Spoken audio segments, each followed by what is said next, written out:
ဝိလေကြောင်ပတ်လာပြီးတော့မှဘာမှအကျိုးမရှိတဲ့ဟာမျိုးလောက်တော့တာတော့မတင်တော်ဘူးလို့ကျွန်တော်ယူဆပါတယ်အားလုံးမင်္ဂလာပါဒီကနေ့ကျွန်တော် site ကုမ္ပဏီနဲ့ပတ်သက်ပြီးတစ်ခုလေးပြောပြချင်စရာရှိပါတယ်အခုသလိုကျွန်တော်ကုမ္ပဏီမှာအဲ့တဲ့တွေကအကြည့်များပါတယ်တချို့တွေလည်းကုမ္ပဏီကိုပုံမှန်လင်းလင်းမပြောပြဘဲနဲ့အိမ်တွေအများကြီးကြည့်တယ်ကြည့်ပြီးတော့မှ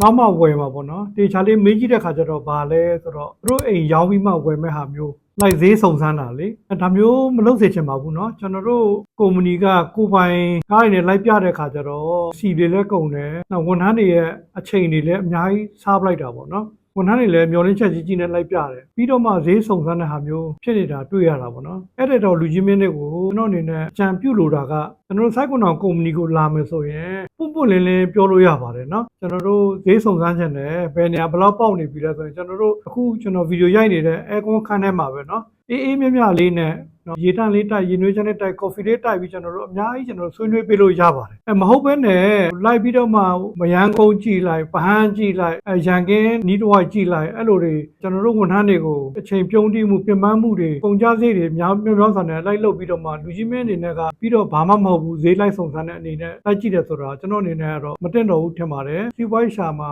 ကိုချင်းစာစိတ်ရှိဖို့လိုပါတယ်နော်ကျွန်တော်တို့အချိန်တွေရောကျွန်တော်တို့ဝန်ထမ်းစရိတ်တွေရောစီစရိတ်တွေရောကျွန်တော်အများကြီးရင်းရပါတယ်ဒီကြားထဲနေရလဲပူဝန်ထမ်းတွေပြန်လာရင်ပြိုင်းနေတာပြင်ပန်းနေတာပေါ့နော်ဒီလိုမလုပ်ဘဲနဲ့စိုက်ကွန်အောင်ကုမ္ပဏီကိုလာလို့ရှိရင်ဈေးစုံစမ်းချင်တယ်ဆိုစုံစမ်းချင်တယ်ပြောပါကျွန်တော်တို့ဆွေးနွေးပြပါမယ်ပိုင်ဆိုင်မှုအကြောင်းသိချင်တယ်ဆိုပြောပါဆွေးနွေးပြပါမယ်နော်အမွေဆိုင်ကိစ္စလေးဆွေးနွေးချင်တယ်ဆိုပြောပါရပါတယ်ဥပဒေကြောင်းအရာအိမ်ချမ်းပြည်နဲ့ပတ်သက်တဲ့ဟာတွေဆွေးနွေးချင်တယ်โอเคပါတယ်မဟုတ်ဘဲနဲ့ဝိလေကြောင်ပတ်လာပြီးတော့မှပုံလင်းမပြောဘဲနဲ့ကျွန်တော်တို့အချိန်တွေကျွန်တော်တို့ရဲ့ကုန်ကြစည်တွေအများကြီးစားသုံးသွားပြီးတော့မှဘာမှအကျိုးမရှိတဲ့ဟာမျိုးလုပ်တော့တာတော့မတင်တော်ဘူးလို့ကျွန်တော်ယူဆပါတယ်ဒါကြောင့်မလို့ site ကုမ္ပဏီကိုလာမဲ့မိဟောင်းမစ်တစ်များအားလုံးကျွန်တော်တို့ကုမ္ပဏီကိုပုံလင်းပြောပြီးတော့မှလူကြီးမင်းတို့လိုအပ်ချက်တွေကိုပြောပြလို့ရပါတယ်ကျွန်တော်အနေနဲ့လည်းလူကြီးမင်းတို့ရဲ့လိုအပ်ချက်တွေကို